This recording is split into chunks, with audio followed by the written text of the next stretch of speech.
Zika virus के कहर के बीच मुख्यमंत्री योगी आदित्यनाथ कानपुर पहुंचे और हालात की समीक्षा की। मुख्यमंत्री के कानपुर दौरे पर उनके साथ कई मंत्री और अधिकारी भी नजर आए। और इन सबके साथ सीएम योगी कई पीड़ित परिवारों से मिलने उनके घर गए।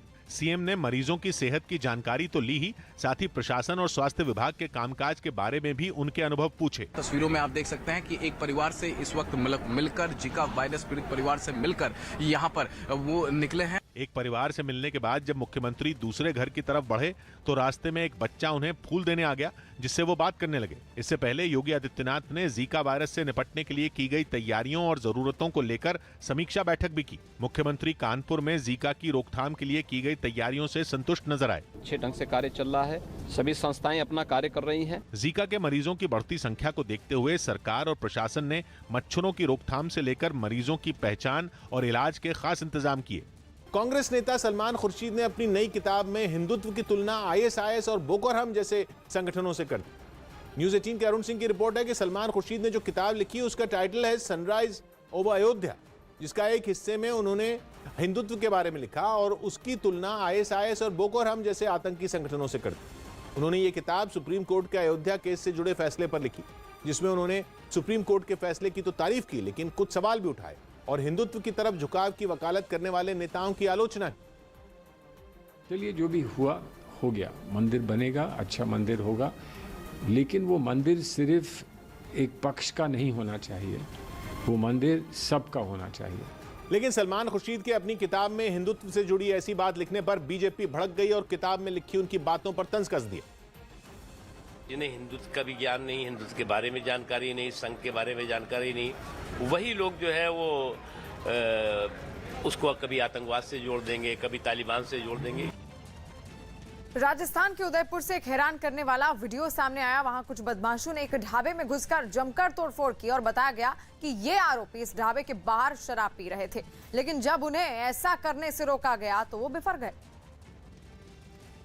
और इसके बाद उन्होंने उस ढाबे के अंदर घुसकर तबाही मचा दी। ये बदमाश वहां लोगों के बैठने के लिए लगाए टेबल और कुर्सियों को उठाकर फेंकने लगे। किसी ने वहां रखी खाने की चीजों को निशाना बनाया तो किसी ने तलवार से कुर्सियों को ही काट दिया। चंद मिनटों में उस ढाबे का पूरा नक्शा बदलने के बाद ये बदमाश वहां से फरार हो गए। इस पूरे हंगामे के दौरान ढाबे पर काम करने वाले कर्मचारियों ने किसी तरह अपनी जान बचाई। स्पेन के लापाल्मा द्वीप पर फटे ज्वालामुखी को 2 महीने होने को आ गए, लेकिन उससे लावे और राख का अंबार उसी तरह निकल रहा है जैसे विस्फोट का पहला दिन हो। ज्वालामुखी कब शांत होगा, इसका जवाब वैज्ञानिकों के पास भी नहीं है, बल्कि अनुमान तो यह लगाया जा रहा है कि 3 महीने तक प्रकृति का यह प्रकोप जारी रह सकता है। यानी ज्वालामुखी का अब तक मचाया उत्पात तो महज ट्रेलर है।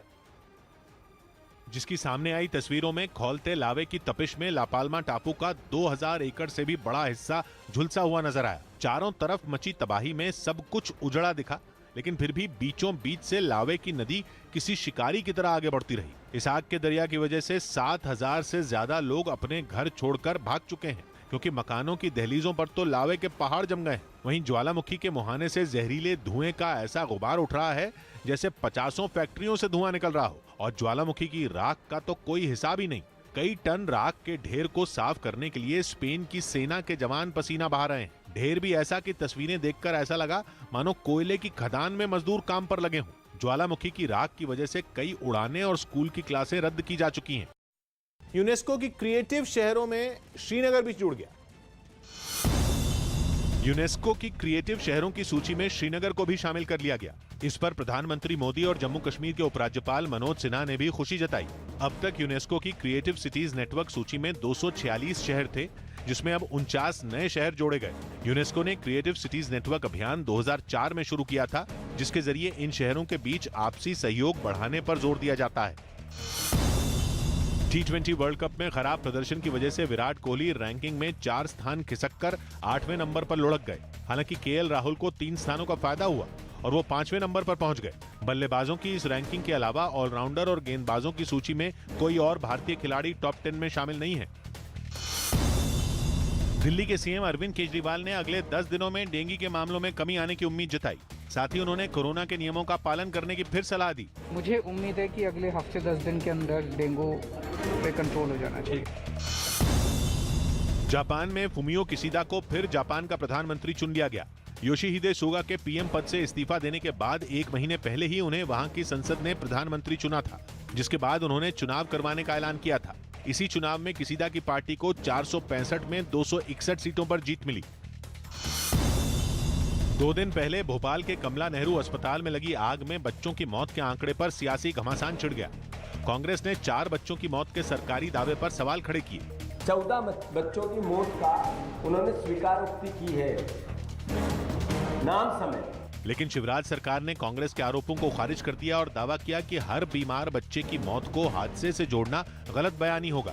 सभी मृत्यु को हम इस हादसे से जोड़कर देखेंगे तो ये ठीक नहीं। एक मछली पकड़ने वाली नाव के सहारे यूरोप जा रहे शरणार्थी